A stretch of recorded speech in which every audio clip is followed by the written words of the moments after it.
जिसका परिवार टूट रहा हो, भाई भाई में झगड़ा हो रहा हो, आपस में प्रेम खत्म हो रहा हो, जहां पर देवरानी जेठानी आपस में झगड़ रही हो, भाई भाई झगड़ रहा हो, प्रॉपर्टी के लिए, धन के लिए, दौलत के लिए, संपदा के लिए, कोई किसी का मुंह फूला है, कोई किसी मुख फूला हुआ है। निवेदन है, कल मकर संक्रांति के अवसर पर 1 लोटे पानी में काली तिल डालकर और उसमें हल्दी मिलाकर शंकर भगवान को समर्पित करना। और किसका नाम लेकर? जिनसे विवाद हो रहा है, जिनको आप अपना बनाना चाहते हैं, जिनसे प्रेम बढ़े, आपस में स्नेह बढ़े, घर नहीं टूटे। मेरा तो निवेदन है, सास बहू के लिए चढ़ा दे, बहू सास के लिए चढ़ा दे, प्रेम बना रहा, टूटे नहीं, स्नेह बढ़े।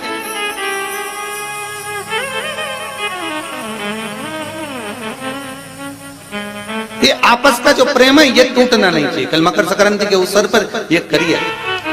शुगर वाले जीव, जिनकी शुगर ऊंची नीची हो रही हो, ज्यादा शुगर की परेशानी आ रही हो और इंजेक्शन लेना पड़ रहा हो, उनके लिए निवेदन है, काली तिल्ली कल के लिए है ये खास तौर से, बाकी के शुगर के लिए तो उपाय और बाद में बता देंगे, पर कल के लिए जो करना चाहे, जिनकी शुगर लेवल में नहीं आ रही है, काली तिल्ली शंकर भगवान के शिवलिंग पर समर्पित कर दो।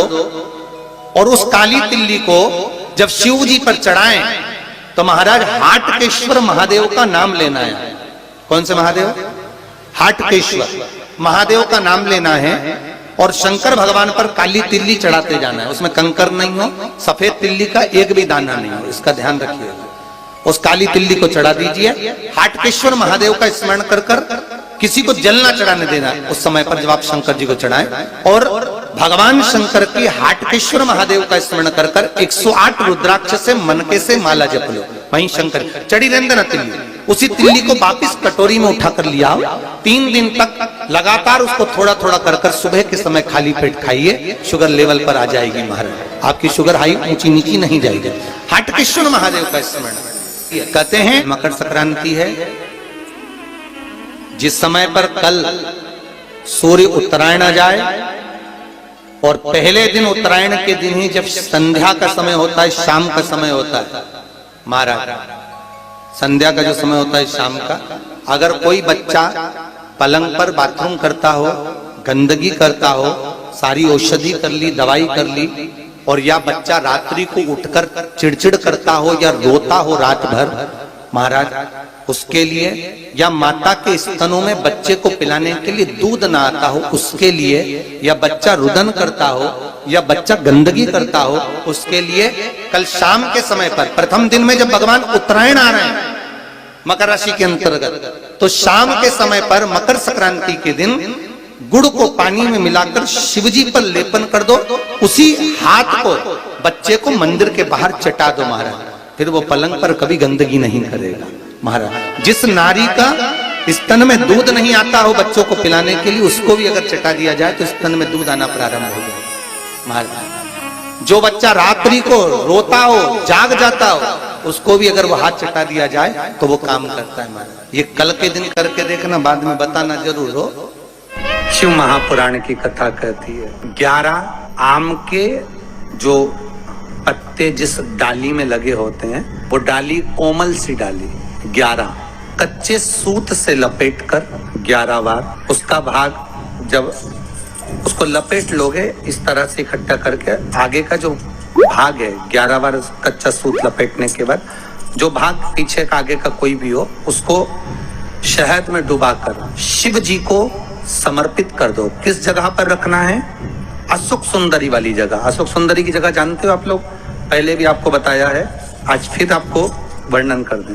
जैसे ये गोल जलाधारी है, ये शिवलिंग रखा है, ये 2 जहां से पानी बह रहा है बाबा के चरणारविंद, राइट में श्री गणेश जी का स्थान, लेफ्ट में कार्तिकेय का स्थान, बीच में अशोक सुंदरी की जगह। शंकर भगवान की 6 लड़कियां हैं, भगवान शंकर के 13 बच्चे, 13 बच्चों में से 6 लड़कियां, उस 6 लड़कियों में से एक लड़की का स्थान, भगवान शंकर की एक बेटी का स्थान, अशोक सुंदरी का स्थान सामने पद्म पुराण में स्पष्ट किया। शंकर भगवान की जलाधारी में पार्वती जी का हस्त कमल, ऊपर से जो एक एक बूंद पानी गिरता है, ये शंकर भगवान की 5 लड़कियों का स्थान है, जया, विषहरा, शामरी बारी, दौतली और देव। शंकर भगवान की 5 लड़कियां भगवान शंकर के मस्तक पे जल की धार गिरा रही हैं। बीच में जो अशोक सुंदरी का स्थान है महाराज, उस जगह पर शहद का मुख, जो शहद आपने भिंगोया है, उस शहद का मुख शंकर जी की ओर कर कर शंकर भगवान के उस अशोक सुंदरी की जगह पर शहद का भाग शिव जी की ओर रख दें।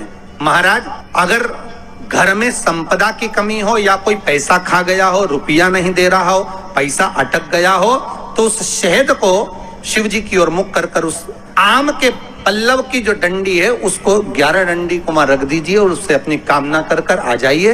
हो सके उस शहद में से थोड़ा सा शहद किसी रुमाल पर, किसी कपड़े में लगाकर उसको रख लीजिए। जिस व्यक्ति से पैसे लेना है, जिस व्यक्ति से पैसे मांग रहे हो, उससे एक बार जाकर मिल लीजिए, एक बार उसको खबर कर दीजिए।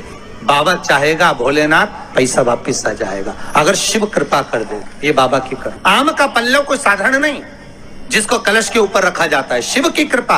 जिस आम के पेड़ पर स्वयं कामदेव चढ़कर भगवान शंकर के तीसरे नेत्र द्वारा जलकर भस्म हो जाते हैं, वो आम का पेड़ साधारण नहीं। शनिवार के दिन जो पीपल के वृक्ष में सरसों के तेल का दीप लगाता है, उसको शनि कभी परेशान नहीं करता। एक बात हमेशा ध्यान रखिएगा, मान लो अगर कोई भारी रोग ऐसा शनि महाराज के कारण हो गया हो, अच्छे काम करते करते उल्टे हो रहे हैं, होते हैं किसी किसी के साथ में, विपरीत परिस्थितियां आ जाती है। अच्छा करने जाओ बुरा हो जाता है, अच्छा कर्म करने जाओ बुरा हो जाता है। तो पीपल के वृक्ष की जो छाल होती है, छाल देखिए, पीपल के वृक्ष में जो छाल लगी होती है, उस छाल को घिसकर चंदन बनाकर भगवान शंकर का स्नान कराकर, अभिषेक कराकर, पूजन कराकर, पूजन कराने के बाद में पिपलेश्वर महादेव का नाम लेकर, कौन से महादेव? पिपलेश्वर महादेव का नाम लेकर वो जो घिसी हुई छाल होती है, उस छाल का तिलक भगवान शंकर को लगा लो और उसी का थोड़ा सा भाग अपने कंठ पर, मस्तक पर लगाना प्रारंभ कर दो। धीरे धीरे जो विपरीत दशा है वो सुधरना प्रारंभ हो जाती है। पर नाम याद रखना, पिपलेश्वर, पिपलेश्वर महादेव। सूर्य नारायण भगवान को अर्घ दिया और सूर्य नारायण भगवान को अर्घ देकर जिस पात्र से अर्घ दिया था वही पात्र ले जाकर जल शिव जी को चढ़ा दिया। जैसे कल आपको कथा में कहा था कि रविवार के दिन सूर्य नारायण भगवान को अर्घ देकर सोमवार के दिन उसी पात्र से शंकर को जल चढ़ाया जाए तो जीवन में जो विघ्न आते हैं, तकलीफें आती हैं, रोग आता है, दुख आता है, कष्ट आता है, बीमारी आती है या कोई विशेष परेशानी आ जाती है, तो वो अर्घ का कलश ले जाकर उसको जब आप सूर्य को चढ़ा देंगे खाली हो जाएगा। उसी कलश को मांझना धोना नहीं, उसी को दूसरे दिन शिव जी पर ले जाकर उस जल को समर्पित कर देने पर फल की प्राप्ति। कई माताओं की आदत होती है, जब शंकर भगवान को बेलपत्र चढ़ाती है तो उस बेलपत्र पर ओम लिख देती है या चंदन लगा देती है या बीच पत्ती पर थोड़ा सा कुछ भी लगाएगी, भले चावल का दाना लगाएगी, भले वो चंदन लगाएगी, भले वो अष्टगंध लगाएगी, गुलाल लगा देगी, अबीर लगा देगी, कुछ भी लगाकर उस जगह पर लगाकर फिर भगवान को चढ़ाए। वो व्यक्ति जो भगवान शंकर को बेलपत्र जब समर्पित करता है और बीच की पत्ती पर चंदन लगाकर, मध्यस्थ जोड़ पर शहद लगाकर शिव को जब समर्पित करता है तो उसका भाग्य कितना भी विपरीत चल रहा हो, उसकी किस्मत की देखा कितनी भी विरोधी, कितनी भी विपरीत चल रही हो, वो अपने आप सुलझ जाती है, अपने आप सुधर जाती है। उसको सुधारने के लिए कोई दूसरा नहीं आता। आप अपनी किस्मत को संवार सकते हो, आप अपनी किस्मत को संवारने में देरी नहीं कर सकते, आप स्वयं संवार सकते।